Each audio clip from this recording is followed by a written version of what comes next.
Join me today as we talk about BattleTech Legends 1 and 2.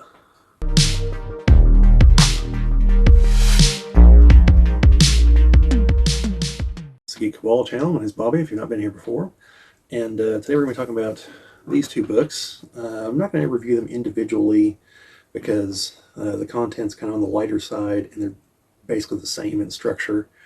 So I'm just going to talk about both of them here. This is BattleTech Legends and BattleTech Legends 2.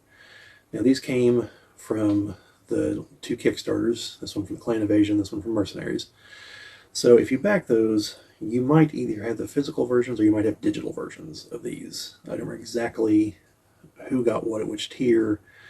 I think I actually had to order one of these two. I have a digital, I think I had to order a physical copy. So, well, what's in them? What are they? These are, I don't want to call them info dump books. It's hard to call them source books, although that's probably the best description here.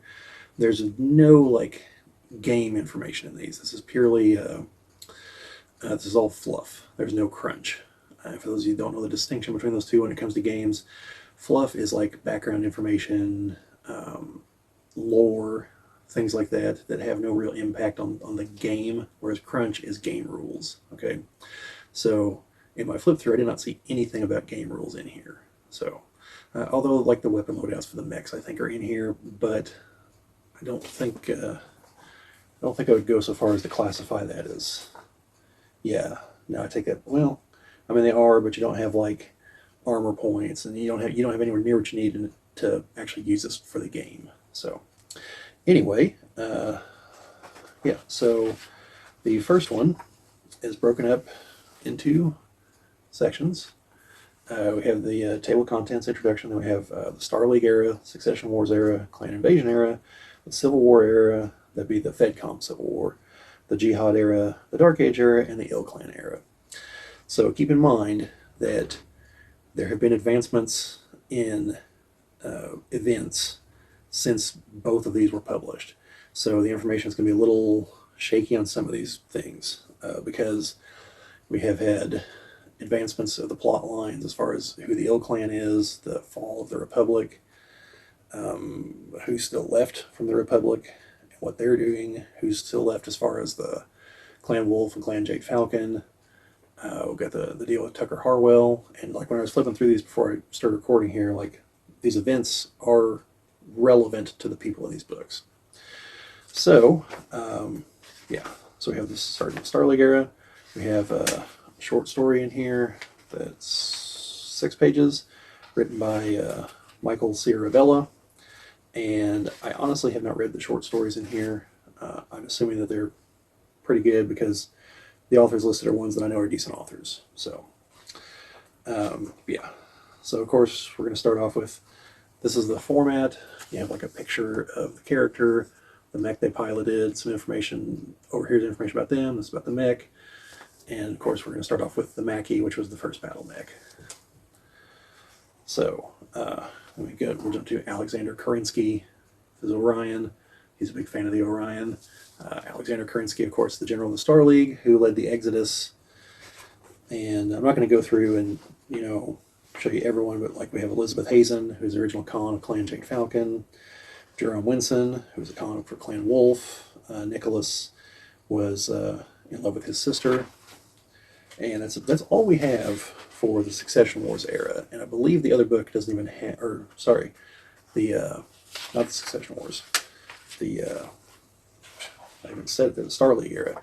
And I'll have to double check, but I don't think this one even has a Star League section. I think it jumps straight to the Succession Wars. But we'll check when I get to it just to make sure. So again, each of these sections has a short story. So this one's by William H. Keith Jr. It's 8 pages. So, and we start off with Romano Lau, one of the crazy Lau rulers, killed by her sister, I believe. Then Hans Davian, who was first Prince of House Davian. He's the one who launched the massive attack against House Lau. I believe that's the 4th Succession War. At his wedding, announced the attack with Maximilian Lau in attendance. And we have Takashi Kirita, Jamie Wolf, the leader of Wolf's Dragoons. Natasha Kerensky, who was with Wolf's Dragoons, but then went back and ultimately became the Khan of Clan Wolf. She's the legendary Kerensky that people talk about. Natasha, the Black Widow. It's her war hammer there. I don't recognize that guy. Morgan Kell, the leader of the Kell Hounds, the founder of the Kell Hounds. Grayson Carlisle, the founder of the Grey Death Legion. You can't see it in this picture, but I think some of his other pictures are painted to look like Rod Stewart. Justin Allard, who I believe Kai Allard Lau is his descendant. He is well known in Solaris 7, and I believe he's actually in this book. So, let's see, Yorinaga Kirita, the bounty hunter, who's various people have held the identity and passed it down.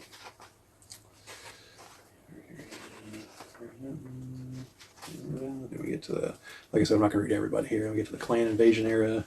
I have a short story by Randall Bills. Looks like 6 pages.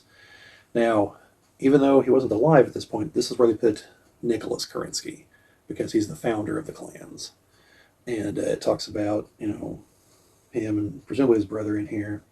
But yeah, then he preferred Atlas 2. Then we have Kai Allard Lau, and this is his mech, Yen Lo Wang. And it eventually got passed on to Denai Lao Centrea. We have Phelan Kell, Vlad Ward, who was the Khan Clan Wolf for quite a while. Ulrich Kerensky, who was the Ilkhan at one point, clan of the Khan Clan Wolf, I assume. Adam Pride, very well known Jade Falcon character. His variant of the Mad Cat is there's a plastic miniature of it in the Legendary MechWarrior set number 1. Martha Pride, who was the clan of or the Khan of Clan Jade Falcon at one point.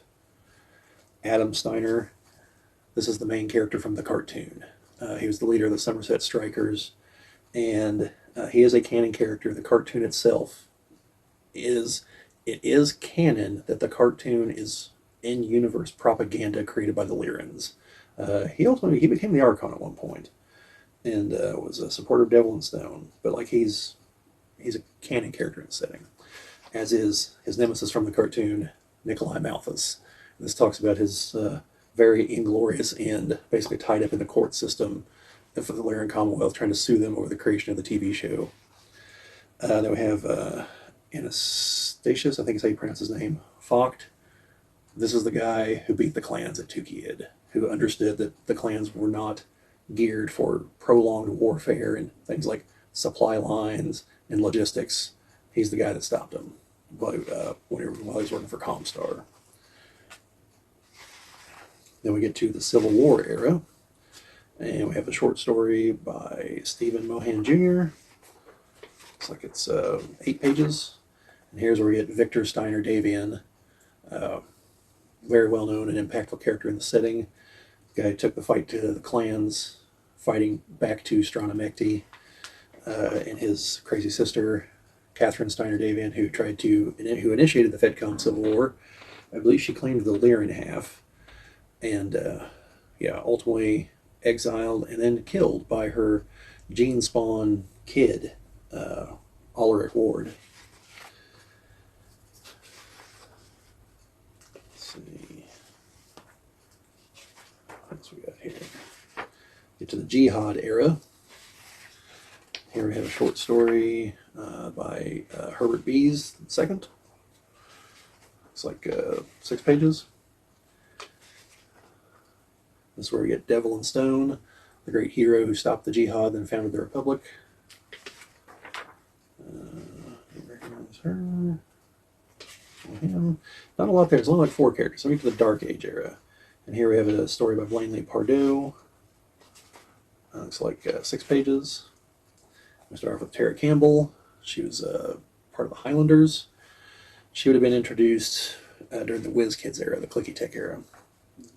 And then this is Anastasia Kerensky, one of the descendants of the Black Widow, kind of takes on her whole deal. And she was part of Clan Wolf in Exile, the Steel Wolves, and ultimately She was temporarily the Sacon of the Wolf Empire, and now she is the leader of the commanding general of the Star League Defense Force. And that little bit is not in here, only that she was at, let's see, yeah, only that she's been promised a role in bringing the Republic to its knees. So this was created before Hour of the Wolf and how all that fell out. So, Malvina Hazen, the insane Khan of Clan Jade Falcon, her preferred mech, the Shrike. I really like the way the Shrike looks, personally. Joan 11, he was a paladin in the Exarch. He pops up in the book talking about the formation of the new Star League that I reviewed already. Then we get to the Ill Clan era. We have a story by Jason Schmitzer. Looks like it's 4 pages. And here we have Belle Carlisle, one of the 2 Carlisle siblings who are now in charge of the Grey Death Legion, the reformed one. There's been in a few short stories. There's a book that's a compilation of short stories for the Grey Death Legion. Decent character. Hope to see more of her. Alaric Ward, the Khan of Clan Wolf, the Ill Khan, and the First Lord of the Star League now. And yeah, this, like I said, this was printed before that, so it doesn't list his current titles. And now the pages don't want to stick together.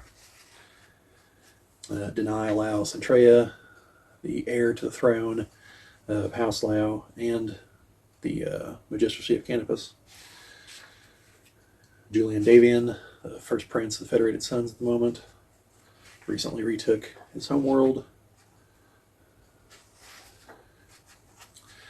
Peter Colossa, the heavily scarred Sacon of Clan Seafox. And yeah, kind of end on some artwork here. So yeah, and a kind of technical cutaway of a Phoenix Hawk. So that's kind of what we got there in the first book. I'll just kind of briefly see who we got here in the second book.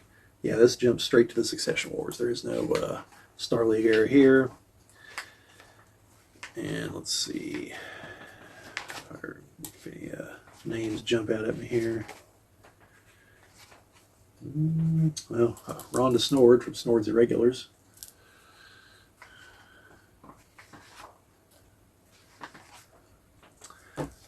Maximilian Lau, one of the insane rulers of House Lau. He was the one who was present whenever Hans Davian launched the invasion. He was at the wedding. Katrina Steiner,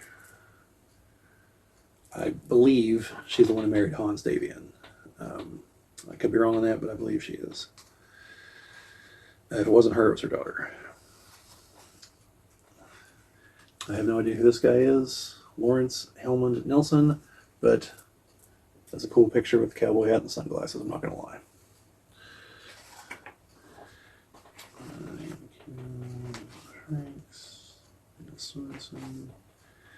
This is Candace Lau, who I believe is the sister of Romano. And let's see. Yeah, she ended up killing Romano because Romano killed her husband, I believe. And then she herself was killed whenever the Word of Blake attacked Cyan. So, yeah, she was the ruler of St. Ives for a while. And then some of these guys also get, since the Mercenaries kickstarted vehicles, we get some vehicle people here. Here's one of the ones I actually know. This is Tira Miraborg, or I know a little bit about her. I know how she ended. The final battle she was in, she was mortally wounded and set her fighter on a collision course for the clan flagship, and she managed to kill the Illican Leo Showers, which temporarily halted the war because the other Khans had to reconvene to elect a new Illican. And that is why the Clan Invasion Kickstarter had miniatures for the Shine Loan, because it's very relevant to the Clan Invasion. So yeah, definitely a well-known character in BattleTech mythology. And Marcus Giovavanti, I believe he's the founder of Avanti's Angels. Yeah,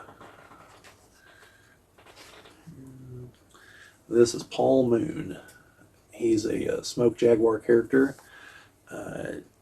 heavily featured in a number of products, talking about what happened after the annihilation of Clan Smoke Jaguar. He was instrumental in creating their new destiny, where they became the Fidelis ultimately and served the Republic.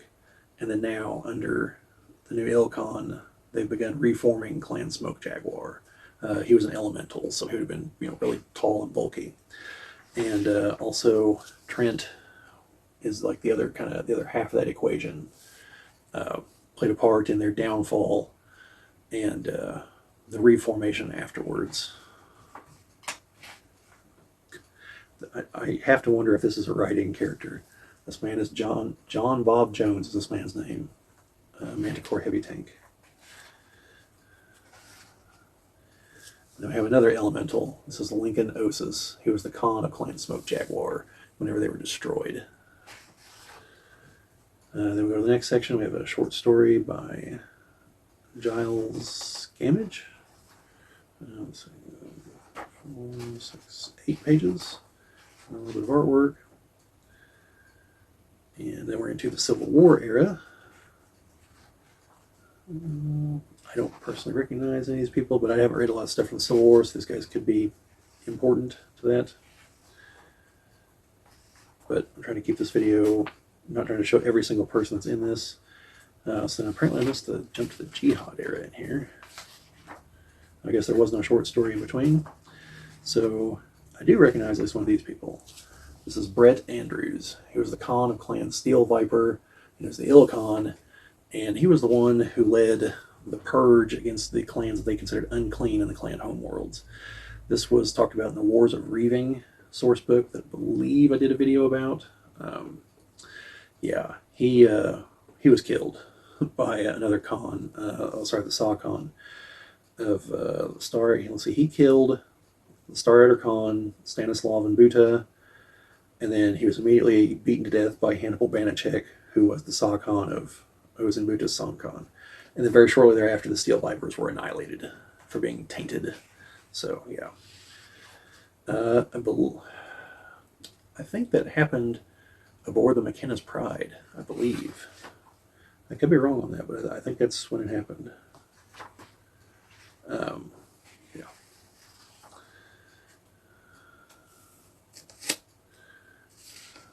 Let's see.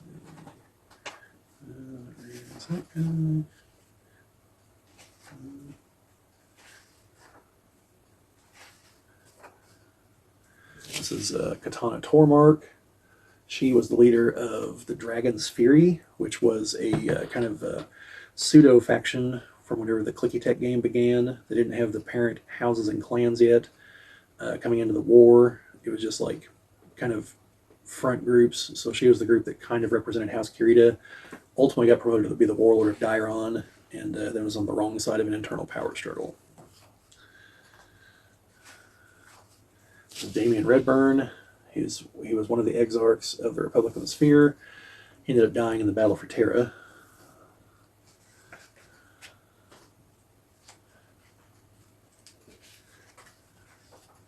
This is Janella Lakewood. She was a paladin for the Republic of the Sphere, and she survived the Battle for Terra and is now part of the Star League Defense Force, the new one, working with Anastasia Kerensky.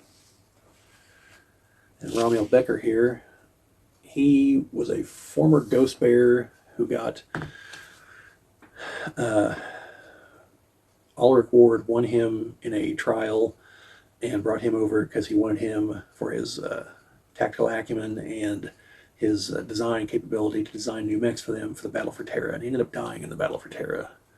But he was originally Ghost Bear and got absorbed into the Clan Wolf. We have another short story by Brian Young. Looks like about 8 pages. Then it brings us to the Ill Clan era.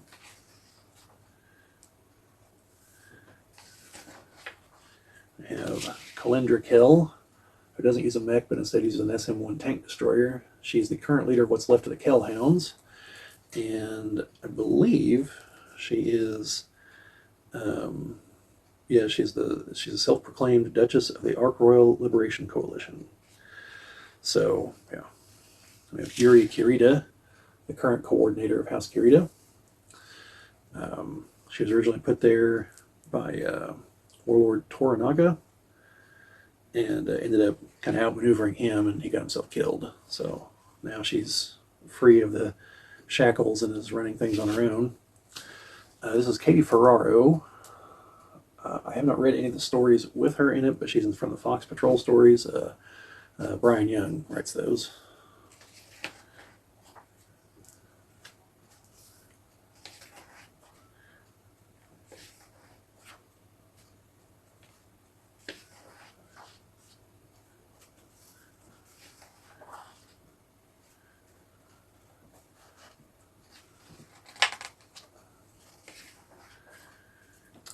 This is G.E. Chistu. He's the self-proclaimed Khan of what's left of Clan Jade Falcon in the former Jade Falcon occupation zone. He is not the Khan that was appointed by Alaric Ward. He's been showing up in a few of the novels.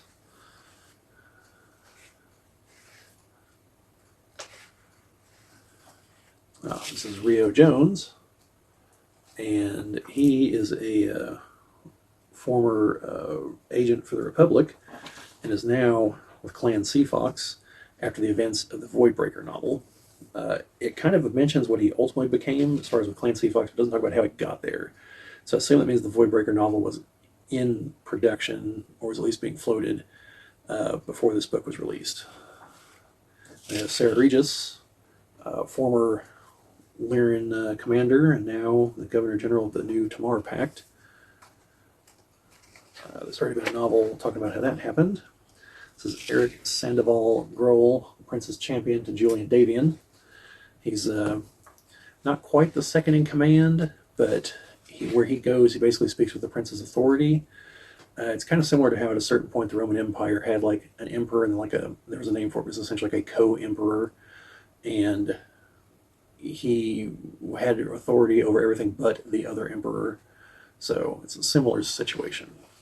Then we have Ronan Carlyle, the current leader of the Grey Death Legion, along with his sister. Let's see.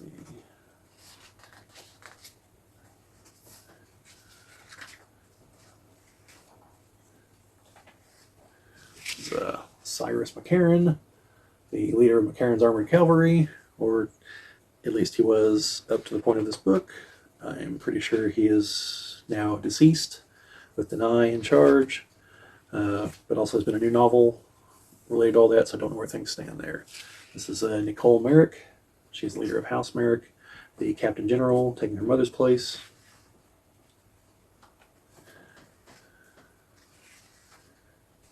This is Chance Vickers, the Sakhan of Clan Wolf. What she looked like. And looks like we're going to end on a vehicle with Sterling McKenna, the Khan of Clan Snowraven. And then the Visigoth here has a miniature as well from the Mercenaries Kickstarter. And yeah, so that is what is in these two books, if you are interested in them. So talking about well-known mech warriors and vehicle drivers in this one as well. Their histories, most of these are leaders like the Khans, the clans, and things like that, or people had major impacts like Terra Miraborg. So if you're at all interested in things like that, these are nice books, pretty good pictures of the characters and the mechs and everything. So I think they're probably worth checking out if you're interested in that kind of stuff. Like I said, I think I got one of them from the Kickstarter. I think I had to buy the other one, but yeah. So there'll be, as usual, there'll be affiliate links for Amazon if you want to go that route, if you're interested in buying them. But that's entirely up to you folks. I'm not going to sit here and try to pressure you or like super say on the book, oh, these are totally awesome, you got to have them. No, I've shown you what they are. Like, if you're interested, you are. If not, you don't want to waste your money on them if you're not interested. Like, it's pretty simple. So that's about all I've got to say on these. So let me know down in the comments if you have these books, what your thoughts on them are. Do you think there's enough for a Legends 3? I don't know who all we're really missing as far as major characters here. I'm sure that there's a number, but I've got the feeling that by 3 and definitely by 4, we're definitely looking at a lot of filler characters. So, yeah. So anyway, like I said, let me know down in the comments what you think. Like, share, subscribe, all that fun stuff. Sharing and commenting would help us grow the channel. We always appreciate it. And subscribing, obviously. That's YouTube. It's the name of the game. But yeah, that's all I've got on these. So just remember, no guts, no galaxy.